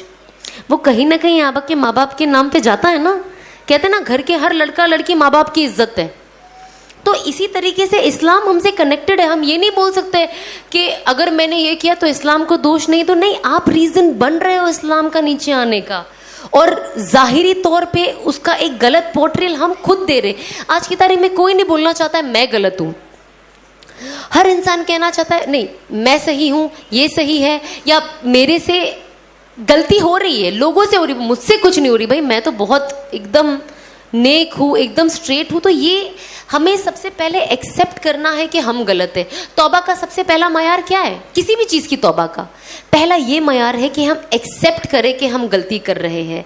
दूसरा, हम रोकें कि हम ये गलती अब आगे ना करें, और कोशिश करें कि इस चीज़ को हमारी ज़िंदगी से हमेशा के लिए निकाल लें, और मरते दम तक का उसके ऊपर इस्तग़फ़ार करें। ऐसा नहीं है कि अच्छा हमने तौबा कर ली, अब हमने ज़िंदगी बदल ली। अल्लाह बेशक माफ़ करने वाला। अल्लाह कहता है ना जब आपने तौबा कर ली तो आप ऐसे जैसे आप न्यू बॉर्न बेबी हो, जैसे आप अभी पैदा हुए हो। लेकिन मैं अपने तरफ से ये कहूँगी तो भी आप मरते दम तक उस चीज़ पे इस्तग़फ़ार करते रहिए कि अल्लाह मैंने ऐसा किया, मैं इसके ऊपर शर्मिंदा हूँ। मैं आज भी अल्लाह को कहती हूँ कि अल्लाह आपने मेरी बेशक तौबा कबूल की। जो मैं पढ़ती हूँ मैं यकीन रखती हूँ ना कि अल्लाह बेशक जो कहा है अल्लाह वो तो करेगा ही, तो अल्लाह मुझे माफ़ करेगा ही। लेकिन तो भी मुझे अल्लाह से मांगना है कि अल्लाह मुझे जो भी मैंने गुनाह किया है मुझे माफ़ कर दे। आज जब मैं बाहर लोगों को देखती हूँ कुछ दूसरी हालत में, जहाँ से शायद मैं आई हूँ, शायद कि ऑफकोर्स वहाँ से आई हूँ, उस मेरा हुलिया भी वैसा था, तो मैं जब भी देखती हूँ सबसे पहले दुआ करती हूँ कि अल्लाह अल्लाह तेरा लाख लाख शुक्र है कि तूने मुझे हिदायत दे दी, मुझे बदल दिया। अल्लाह इसे भी हिदायत दे दे जिसे मैं देख रही हूँ। और एक तरफ से एक डर दिल में वो रहता है कि यार अगर आपने मुझे हिदायत नहीं दी होती तो आज ये मैं होती, इसकी जगह पे मैं होती, और ऐसी मैं किसी और को दिखाई देती। पता नहीं ऐसे कितने लोग हैं जिन्होंने मुझे देख के दुआ करी होगी कि अल्लाह इसे हिदायत दे दे। हम देखते हैं ना, आज जब मैं देखती हूँ लोगों को इंस्टाग्राम पे, फ़ोन पे, सबसे पहली दुआ मेरी यही निकलती कि अल्लाह इन्हें हिदायत दे दे, इनके दिलों को खोल दे, इनके दिमागों को खोल दे। वरना ये नहीं समझेंगे कि इनका कितना भारी नुकसान है, और ऐसा नुकसान जो ये कभी भरपाई नहीं कर पाएंगे। मैं आपको एक छोटा सा वीक स्टोरी सुनाती हूँ, मुझे नहीं पता है कितना सच है, बट ये स्टोरी है। ये स्टोरी अगर हम सुने और इसे अपने फ़ायदे के लिए यूज़ कर ले। एक वक्त एक बुज़ुर्ग, एक शख्स कब्रिस्तान से गुज़र रहा था, तो अंदर एक कब्र से आवाज़ आई एक बुज़ुर्ग की, तो वो उसे सुन पाया। तो वो उनसे बात की, तो उन्होंने बोला अरे आप अंदर जैसे कितने वक्त से, क्या जो भी उनके बीच में बातें हुई, तो उन्होंने बोला कि मैं जब अंदर आया मैं नेक अमाल के साथ आया हूँ, तो ऑफ कोर्स मेरे अंदर मुझे बहुत राहत है। तो जब फरिश्तों ने आके मुझे अंदर पूछा कि आप क्या करना चाहेंगे, क्योंकि आपने कितनी अच्छी ज़िंदगी दी तो आपको ऑप्शन आप क्या करना चाहेंगे, तो उन्होंने कहा कि जब तक क़यामत नहीं आती मुझे कुरान शरीफ पढ़ने का मौका मिल जाए। तो उन्होंने वो लड़के को कहा कि मैं जब से अंदर हूँ, जब से मेरी मौत हुई है और अब तक मैंने 70,000 कुरान शरीफ मुकम्मल कर लिया है पढ़कर। मैं आपको वो पूरा का पूरा 70,000 कुरान शरीफ दूंगा, सिर्फ आप एक बार मेरे लिए सुभान अल्लाह बोल दे।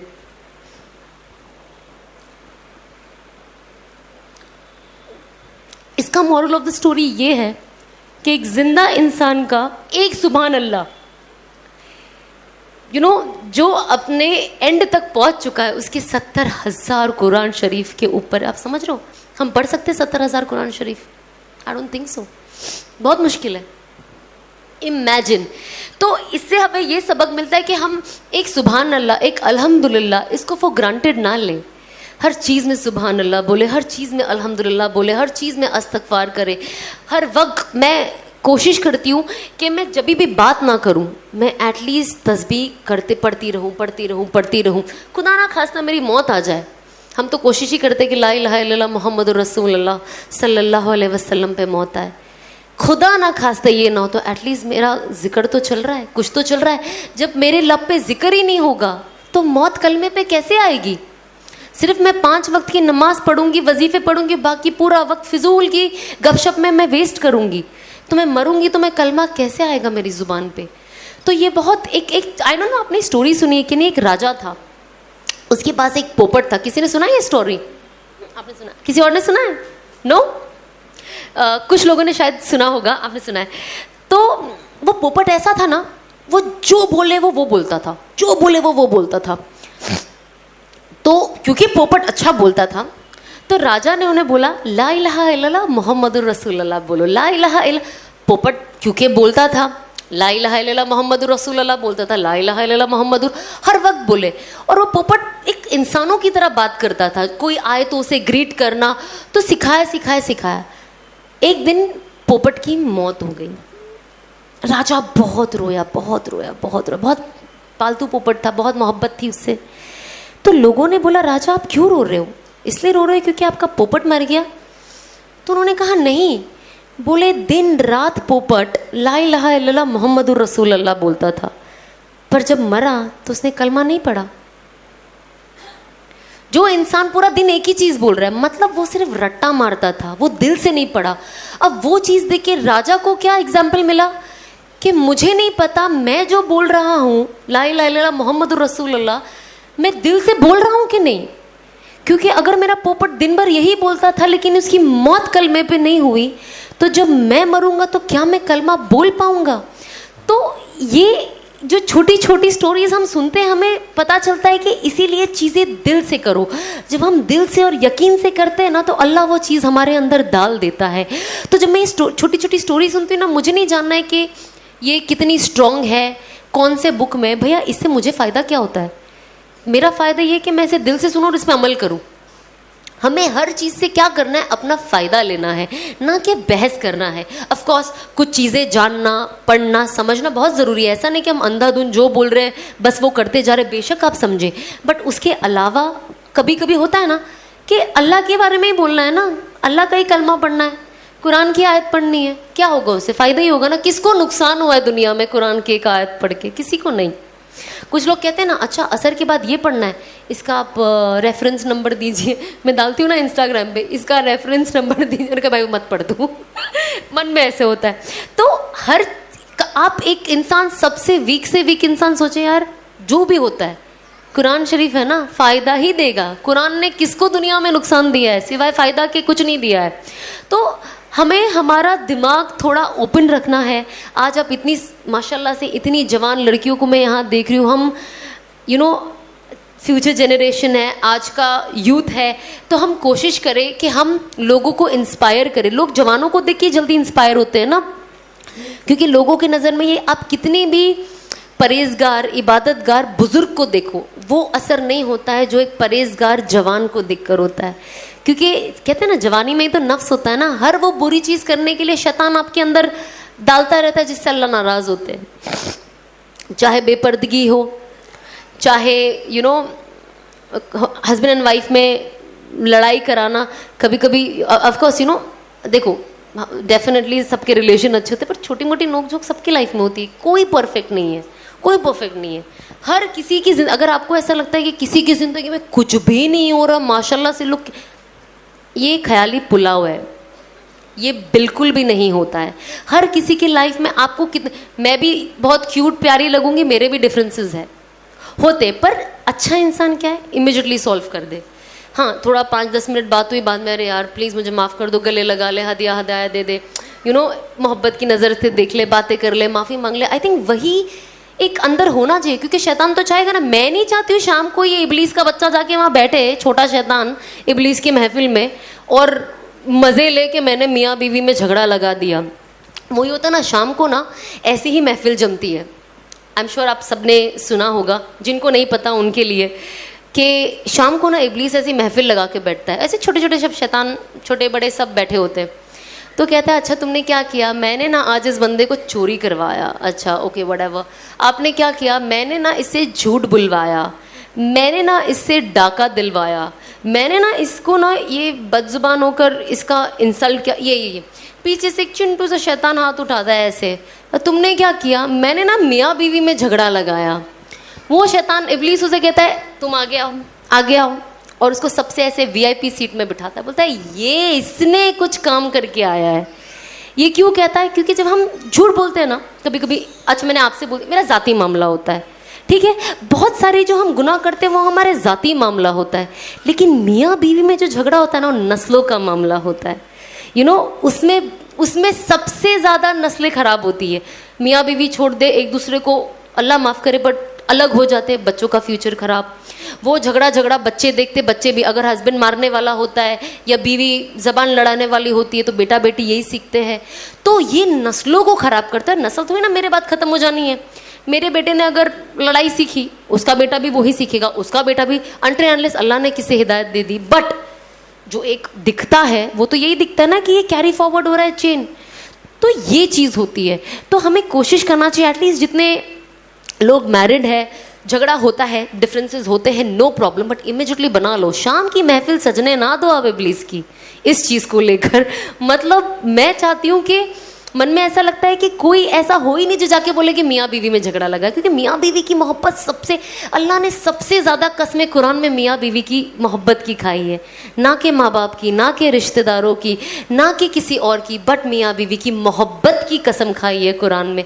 तो आप सोचिए कि मियाँ बीवी की मोहब्बत कैसी है। कहते हैं ना कि क़यामत के बाद भी जन्नत में मियाँ बीवी का साथ है। बेशक माँ बाप को आप देखोगे हाय हेलो करके आप अपना निकल लोगे, लेकिन आप अपने शौहर, और शौहर अपनी बीवी के साथ ही रहने वाला है। तो ये एक ऐसा रिश्ता है जो क़यामत, मतलब वो चलता ही रहना है। जो जन्नत चले गया तो नेवर एंडिंग ज़िंदगी है ना, वो तो फॉर एवर है, वो तो चलती ही रहनी है। तो हम कोशिश करें कि वो ज़िंदगी हम अपनी बेहतर बनाएं। क्योंकि कहते हैं ना, मैंने बहुत अच्छी बात सुनी, जब शुरुआत में होता था ना, हम ऐसी जनरली मस्ती होती है, अच्छे आदमी को क्या है, आपको तो यार 72 हूर मिलने वाली है, मतलब क्या है तुम्हारा, तो मतलब यहाँ पे भी हम फरमा बरदार बीवी, वहाँ पे 72 हूर भी, मतलब लड़कों के ही मज़े है। तो फिर वो कहते हैं ना हाफ नॉलेज इज़ डेंजरस, ये मसला था। अब हमको इतना ही पता, और बेचारे दूसरे भी हमको ये कहते रहते ना, तो इतना ही पता। फिर जब मैंने जानना दीन के बारे में शुरू किया तो मुझे पता चला कि जो ईमान वाली औरतें होगी ना, जो परहेजगार औरतें होगी, वो हूर से भी 70 गुना ज़्यादा खूबसूरत होगी। अब ये तो बात बहुत कम लोग करते, तो हमारी लड़कियों के नॉलेज में ही नहीं है ये। तो मुझे पता चला अच्छा परहेजगार औरतों को अल्लाह सोचो और 70 गुना ज़्यादा खूबसूरत कर देगा। तो परहेजगार लोगों के लिए अल्लाह ने इतनी चीज़ें बनाई है, इतनी चीज़ें बनाई है आखिरत में, कि हम ना सिर्फ सोचते रह सकते, लेकिन हम उसके एंड तक नहीं पहुंच सकते कि हमारे लिए अल्लाह ने क्या क्या रखा है। तो हम कोशिश करें कि हम जो भी करें, हमारी नीयत सिर्फ ये होनी चाहिए कि बस हमें अल्लाह को राज़ी करना है। अगर अल्लाह राज़ी तो अल्लाह मखलूकों के दिल में भी आपके लिए मोहब्बत रख देता है, और अगर मखलूक राज़ी तो दुनिया के तो काम बन ही जाएंगे ना। अगर आज आप लोग मुझसे मोहब्बत करते, अगर आज मैं आपको बोलूँगी मेरा एक काम कर दो, तो आप कर ही दोगे ना। मैं आपसे मोहब्बत करती हूँ, आप मुझे बोलोगे सना ये कर दो, मैं कर ही दूंगी। तो अल्लाह जब मखलूकों के दिल में अल्लाह मोहब्बत पैदा करता है ना, वो नेवर एंडिंग मोहब्बत है, वो कभी ख़त्म नहीं होगी जब तक अल्लाह नहीं चाहेगा कि ये मोहब्बत ख़त्म हो। तो हम हमारे दिल में ये लेकर चले और ये यकीन करें कि सब कुछ करने वाला सिर्फ अल्लाह है और कोई नहीं है। हम सब ये मानते अल्लाह करते आए हैं, अल्लाह कर रहे हैं, आगे भी अल्लाह करेंगे, पर हमारा तवक्कुल नहीं है उस पर। हम थोड़े से ना डगमगा जाते, वीक हो जाते, कोई मसला नहीं है, इंसानी फितरत है, ये होता है। लेकिन क्या करना है, अगर हम जहाँ पे भी, ये शैतानी वसवसा है ना, तो जहाँ पे भी हम थोड़ा सा ऐसे डगमगाए, हमें कोशिश करना नहीं नहीं नहीं, ये बिल्कुल गलत है, ये शैतान मुझे वसवसा दे रहा है, मुझे सीधा चलना है। तो जब मैंने अपनी लाइफ चेंज करना शुरू किया ना, तो अनस ने मुझे दुआ सिखाई, बहुत खूबसूरत दुआ है, आई एम श्योर बहुत लोगों को आती होगी, पर मैं तो भी बोलना चाहूँगी। उन्होंने मुझे दुआ सिखाई, या मुकल्लबल कुलूब तब्बित कल्बी अला दीनिक। इसका तर्जुमा, ए दिलों को फेरने वाले, मेरे दिल को तेरे दीन पे जमा दे। और मैं हर वक्त जब नमाज़ पढ़ती हूँ, सजदे में रहती हूँ, तो मैं हमेशा ये दुआ पढ़ती हूँ, या मुकल्लबल कुलूब तब्बित कल्बी अला दीनिक, ए दिलों को फेर। मैं तर्जुमे के साथ पढ़ती हूँ, क्योंकि तर्जुमा में ना, क्योंकि हमें उर्दू समझ में आती है, तो उर्दू जल्दी से दिल में बैठ जाती है, तो मैं तर्जुमे के साथ बोलती हूँ कि ए दिलों को फेरने वाले, मेरे दिल को तेरे दीन पे जमा दे, मेरे दिल को तेरे दीन पे जमा दे। क्योंकि अल्लाह ही हमारे ईमान की हिफाजत कर सकता है ना। हम तो फ़ोन भी नहीं संभाल सकते, चाहे 1 लाख का फ़ोन क्यों ना हो, घूमता है कि नहीं हमसे सामान, कभी सोना घूम जाता है, कभी फ़ोन घूम जाता है, कभी कपड़े घूम जाते हैं, कभी ये हमसे कुछ ना कुछ घूमता है। जब हम इतनी चीज़ों की हिफाजत नहीं कर सकते, आपको लगता है हम ईमान की हिफाजत कर सकते हैं? तो इसीलिए हमें अल्लाह से हमेशा कहना चाहिए कि अल्लाह, मैं तो कुछ नहीं कर सकती हूँ, आप ही कर सकते हो, तो प्लीज़ मेरे ईमान की हिफाजत भी आपके हाथ है, पर मेहनत करना मेरा काम है। तो हम कोशिश करें कि जो असबाबी इख्तियार अल्लाह ने दिया है ना, वो हम करें, बाकी गैबी तो अल्लाह कर ही रहा है, बस हमें यकीन होना ज़रूरी। तो हम ये सोचें। और एक मैं छोटी सी टिप आपको दूंगी जो मैं करती हूँ, क्योंकि मुझे ऐसा लगता है शैतान कभी भी कहीं से भी आ सकता है। जब ऑफकोर्स जब मैं यहाँ पे भी आए तो आयतुल कुर्सी पढ़ ली कि भैया होता ना, कभी आपको भुला दे कुछ बात करने के लिए, अभी आपके दिमाग में कुछ आ नहीं रहा है, आपसे कुछ गलत निकल जाए, तो आप ये बस ये कोशिश करें, एवरी डे हम सबसे कुछ ना कुछ ऊंच नीच होती है, ठीक है, जो गलत होता है और जो कहीं ना कहीं अल्लाह को नाराज़ करता है। अब कभी कभी हमको पता नहीं होता है कि क्या है, कभी कभी पता होता है। तो अल्लाह से सिर्फ आप कोशिश करें, इशा के बाद जब भी मैं हमेशा दिन के आखिर में कोशिश करती हूँ कि मैं करूँ, आप कोशिश करें कि बस आप 2 रकात नफिल पढ़े और नियत करें कि अल्लाह 2 रकात नफिल नमाज अदा करती हूँ, मुझे मेरे नफ्स से और शैतान के वसवसे से बचा। क्योंकि हमें सिर्फ शैतान के वसवसे से नहीं, अपने नफ्स के वसवसे से भी बचना है। कभी कभी शैतान अपना काम करके अपने अंदर इतना घुल जाता है कि अब वो है भी नहीं, पर हमारा नफ्स उससे भी बड़ा शैतान बन चुका है। तो हमें अब अपने नफ्स पे भी काबू करना है। तो हम कोशिश करें कि 2 रकात नफिल इस नीयत से पढ़े कि अल्लाह हमें इन सारी चीज़ों से हिफाजत हमारी हिफाजत करे। जैसे हम कहते हैं ना कि अगर काला जादू से और लोगों की नज़र से और इन सबसे बचना है तो सूरा फलक पढ़े, सूरा नास पढ़े, सूरा मंजिल, हर चीज़ के लिए कुछ ना कुछ पढ़ाई है ना। तो हम कोशिश करें कि एटलीस्ट ये एक्स्ट्रा 2 रकात ना आप अपनी नफ्स के लिए और शैतान के लिए एकदम फिक्स कर दे कि ये तो पढ़ना है जिससे मैं इससे दूर रहूं। और बस आप कोशिश करें कि हर वक्त आप नमाज जितना वक्त पे पढ़े, क्योंकि कहते हैं ना कि जब इंसान जोहर आप असर के बाद भी पढ़ लो तो अल्लाह उसका क्या कहते हैं फ़ायदा दे ही देता है, पर उसकी बरकत है ना वो नहीं मिलती है ना। सवाब मिल जाता है, बरकतें नहीं मिलती है। तो हम कोशिश करें कि जो चीज़ जो वक्त पे की गई है ना वो टाइम पे करें, ताकि हमें सवाब भी मिले और उससे जो फ़ायदा है हमको वो भी मिले। तो हम कोशिश करें कि नमाज के पाबंद बने। आपकी ज़िंदगी नमाज ही बदल सकती है, ट्रस्ट में, और कुछ नहीं बदल सकता है। अगर लोग कहते हैं ना, देखो यार ये मतलब ये करती है, सिर्फ नमाज 5 टाइम पढ़ती है, आप उन लोगों के बातों में मत आना, ये बातों से आप दूर रहना, क्योंकि आपको नमाज ही बदलेगा। नमाज आपके दिल में नरमी लाएगा और आपको सही रास्ते पे लेके जाएगा। अजान हो रही थी इसलिए रुक गई, वैसे भी मैं आपका 5 मिनट का वक्त दूंगी, क्योंकि मैंने जस्ट बोला कि नमाज वक्त पे पढ़ो। मैं नहीं चाहती हूँ किसी की नमाज मेरी वजह से लेट हो जाए। तो बस मैं यही कहूँगी कि हम कोशिश करें। आई एम श्योर आप सब आप मेरी नज़र में आप सब मुझसे बहुत बेहतर हो, ट्रस्ट मी। मैं यहाँ पे अल्लाह जानता है अगर मैं झूठ बोल रही हूँ तो लेकिन ये सच बात है कि मुझे आप सबको देखकर और आप जैसी बहनों को देखकर लाइफ में हमेशा मोटिवेशन मिला है, और मैंने हमेशा अल्लाह से कहीं ना कहीं दुआ की है कि मुझे आप जैसा बना दे। और आज मैं देखती हूँ कि अल्लाह मुझे उस जर्नी के बहुत करीब ला रहा है, और मैं अपने आप को एवरी डे देखती हूँ कि मैं मैं अल्लाह से हमेशा कहती हूँ अगर मैं कल एकदम बेस्ट नहीं बन पाऊँ ना, तो एटलीस्ट मेरे गए हुए कल से आज मुझे थोड़ा बेहतर बना देना। तो मैं देखती हूँ, मैं एटलीस्ट ये फील करती हूँ कि मैं पहले से ना थोड़ी थोड़ी और बेहतर बनते जा रही हूँ। इंशाल्लाह मैं आप जैसी भी बहुत जल्द बन जाऊँगी। बस आप लोग मुझे हमेशा हमेशा दुआओं में याद रखें, मेरे घर वालों को याद रखें, अल्लाह से दुआ करे कि मुझे इस्तिकामत मिले, और जिस किसी बहन को देखे जो गुमराह है उसे जज ना करे, अपने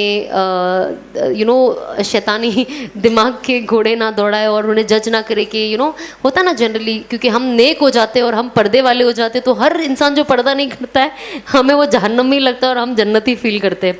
तो आई थिंक हम कोशिश करें कि हम अल्लाह से दुआ करें कि अल्लाह, इनको हमारी इनकरेजमेंट की ज़रूरत है, हमारी तानों की ज़रूरत नहीं है। तो हम कोशिश करें, क्योंकि नफ़रत से और तानों से किसी की ज़िंदगी नहीं बदली है, वो सिर्फ और डिप्रेशन में गए और गलत रास्ते पे गए, पर मोहब्बत से बदली है। तो हम कोशिश करें जो इस्लाम का सही तरीका है दावत का वो दे, मोहब्बत से दे। ज़रूरी नहीं है मैं किसी को बोलूँगी आज तुम हिजाब ले लो, वो कल ले ले, वो वक्त लगाएगा अपना, कोई मसला नहीं है। हमारा काम है दावत का, हमारा काम है बोलना, हिदायत देना अल्लाह के हाथ में। बट आप कोशिश करें कि आप उसे बेहतरीन तरीके से पेश करें और अपने बहनों को आसपास दीन की बातें करें। घर में कोशिश करें, कुछ नहीं तो एटलीस्ट आधा घंटा 20 मिनट की तालीम करें। और अगर आपको लगता है तालीम थोड़ी मुश्किल है, अब आप अपने भाभी, देवरानी, ननन, जो भी आपके आसपास हो, बच्चे, चाहे छोटे बेटे, बड़े बेटे, जो भी हो, आप कोशिश करें जब मौका मिले ना कोई अच्छी बात उन्हें बता दे, क्योंकि जब वो सुनते रहेंगे सुनते रहेंगे सुनते रहेंगे, घर का माहौल जो होगा उनकी आदत फिर जाके वैसी ही होगी। तो आप बस अपना काम करो और अल्लाह से दुआ करें कि मैं जो भी कह रही हूँ ना अल्लाह इन्हें इनके दिल में उतार दे, क्योंकि इससे इनका ही फ़ायदा है। ऑफ कोर्स अगर ये लोग ने वो सुन लिया तो शायद मेरा भी मगफिरत का वो एक हिस्सा लग जाएगा, लेकिन जाहिर सी बात है कि हम लोगों के लिए भी सोचें। हमें हमेशा सोचना चाहिए कि हम लोगों के लिए खैर बने, लोग हमारे लिए खैर बने, हम लोगों की अमानत में खयानत ना करें, लोगों की इज्जत करें, जो बेसिक स्टेप्स ऑफ इस्लाम है, basic steps of good Muslims है, हम कोशिश करें। क्योंकि कहते हैं ना जहन्नम में सबसे ज़्यादा जो तादाद होगी ना वो होगी जिनका बात करने का तरीका अच्छा नहीं है। ज़्यादा से ज़्यादा लोग सिर्फ अपनी ज़बान के वजह से जहन्नम में जाने वाले, ना कि कोई और कबीरा सगीरा गुनाह के लिए। ये सबसे बड़ा रीज़न बनेगा। तो हम कोशिश करें कि हम अगर कुछ अच्छा नहीं बोल पाए ना तो चुप हो जाए, है ना। तो बस हम कोशिश करें कि हम खुश रहे, हंसे, लोगों से खुशी खुशी मिले और लोगों के लिए फ़ायदा करें, दुनिया का भी और आखिरत का भी। और बस दीन की दावत हमारा मकसद होना चाहिए हर तरीके से, क्योंकि हर मुसलमान का फ़र्ज़ है दावत देना और इस्लाम को इस हर चीज़ को आगे बढ़ाना। तो बस आप कोशिश करें, मैं भी कोशिश कर रही हूँ, मैं भी सीख रही हूँ। अगर आज की कोई बात में आपको कोई चीज़ बुरी लगी हो, गलत लगी हो, तो प्लीज़ मुझे माफ़ कर दे। मैं कोशिश करूँगी जब अगली बार मैं आऊँ मैं थोड़ी और बेहतर बन जाऊँ। और बस जज़ाकल्लाह खैर, आप लोगों को मिलके बहुत खुशी से ज़्यादा दिल में सुकून महसूस हुआ है। तो बस इंशाल्लाह अल्लाह ने चाहा तो हम वापस ज़रूर मिलेंगे। अस्सलाम वालेकुम। जी अस्सलाम वालेकुम। देखिए हम सबका मकसद जो था ना वो दीन की बात सुनना था, ठीक है।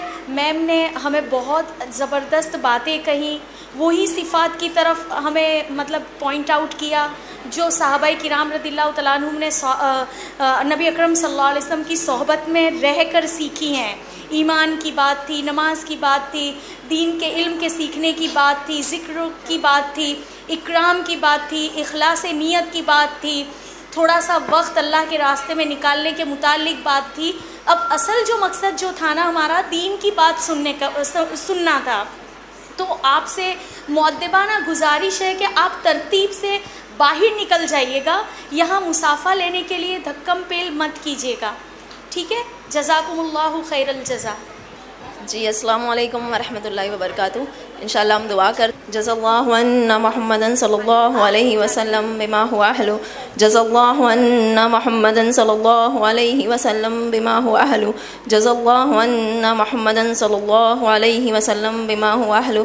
अल्लाहुम्मा सल्लि अला सय्यिदिना मुहम्मदिन व अला आलि सय्यिदिना मुहम्मदिन मख्तलफल मलवान व तआक़बल असरान व तकर्ररल जदीदान वस्तक़बलल फ़रक़दान बल्लिग़ रूह अरवाहा सय्यदीना मुहम्मदिन सल्लल्लाहु अलैहि वसल्लम व अरवाहा अहली बैतिही मिन्ना तहियतन वस्सलाम। सुबहानल्लाह सुबहानल्लाह सुबहानल्लाह या अव्वलल अव्वलीन या आखिरल आखिरीन या ज़ल क़ुव्वतिल मतीन या राहिमल मसाकीन या अरहमर राहिमीन या अरहमर राहिमीन या अरहमर राहिमीन या अल्लाह या रहमान या रहीम या हन्नान या मन्नान। ए अल्लाह, ए रहमान, ए रहीम ज़ात, ए मेरे अल्लाह हमारे गुनाहों को माफ़ फरमा। ए सातों आसमानों और सातों ज़मीनों को बनाने वाले अल्लाह, ए अल्लाह 80,000 मखलूक के मालिक मेरे मौला, या अल्लाह हमारे गुनाहों को माफ़ कर फरमा दे, हमारी खताओं से दरगुजर कर ले या अल्लाह। या अल्लाह हम गुनाहगार है बेशक मौला, या अल्लाह हम खताकार है, तू जानता है अल्लाह। अल्लाह फिर भी तेरे दर के अल्लाह, तेरे घर के भिखारी है मौला, अल्लाह तेरे दर के सवाली है मौला। या अल्लाह तुझी से मांगते अल्लाह, अल्लाह अगर तू न देगा तो कौन देगा अल्लाह, अगर तूने ठुकरा दिया तो हम कहाँ जाएंगे अल्लाह। अल्लाह हम किससे मांगेंगे अल्लाह, या अल्लाह हम किससे कहेंगे अल्लाह। अल्लाह तुझे हमारे हबीब मोहम्मद सल्लल्लाहु अलैहि वसल्लम का वास्ता है या अल्लाह, अल्लाह तुझे हमारे महबूब का वास्ता अल्लाह, अल्लाह उनके वास्ते से हमारा ये जमा होना ज़ाया न करना मौला। मौला हमारे जमा होने को कबूल फरमा अल्लाह। अल्लाह हम जानते अल्लाह वो एहतराम हमने तेरे इल्म का, तेरे दीन का नहीं सीखा, या अल्लाह तो हमें सिखा दे मौला। अल्लाह हमें इज़्ज़त इसकी जो करनी चाहिए, जो एहतराम करना चाहिए हमारे दिलों में उतार दे अल्लाह। और अल्लाह जैसे हमारी बहन सना, या अल्लाह इन्होंने जो हमें बातें बताई अल्लाह, बहुत ही प्यारे बातें बताई अल्लाह, इनका बहुत बहुत शुक्रिया, बहुत जज़ाकिल्लाह अल्लाह।